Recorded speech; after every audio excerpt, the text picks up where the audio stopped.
Day in my life as a second year college student na food tech. So hi guys, ako si Angeline, nag-aaral, nag-vlog at nagne-negosyo. So ngayon napakaaga natin dahil mag-midterm exam tayo sa aming major subject, food tech. So ayan, samahan niyo. So hi guys, ayan, maaga nga ako naalis ng bahay kasi meron kaming i-take na exam, isang major subject, food tech.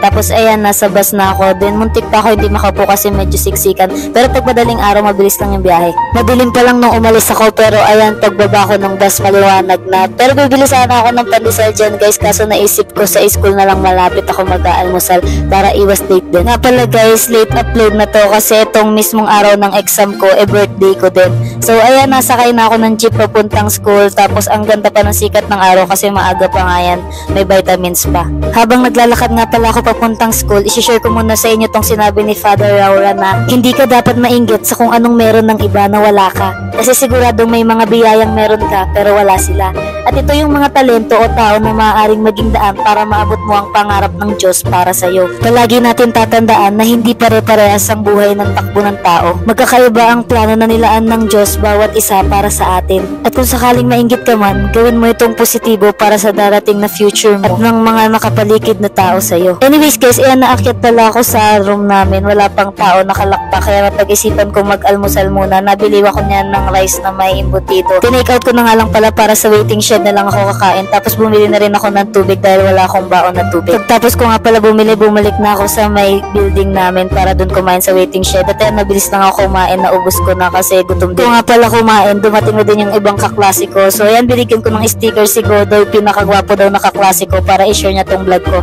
Tapos si Ryan Bangbang. Dumating pa yung iba. Ito nga pala si Margaret, pinaka-friendly sa aming magkakaklase. First year pa nga lang ako, kaklase ko na sila hanggang ngayon. Ito nga pala si Alaysa, mabait kasi taga-Tondo siya. Sila nga pala yung mga solid kong tropa since day 1 pa. Dumating na nga rin pala sila Jamer tapos si Aguilar. Habang naghihintay kami magbukas yung room, ayan, nabigay muna ako ng sticker sa kanila. Mimigay nga pala ako ng libreng sticker sa kanila. Wala silang magagawa kasi kaklase nila ako. So ayan, binigyan ko rin pala si Abella tapos si Adaw. Thank you nga pala si Abella tapos si Adaw, nahihiya. Tapos ko dyan mamigay sa kanila, dumating na yung prof namin. Tapos ayan, nabuksan na yung classroom at nandito na kami sa loob. Bawal nga pala mag-video guys sa exam, kaya ayan, pagtapos ng exam, andyan na yung second batch. First batch nga pala kami guys, by the way. Nga pala kami kasi masyado kaming madami. So ayan, 30-30 lang kada batch. Si April nga pala yan, tsaka si Chloe maaangas ng 2A.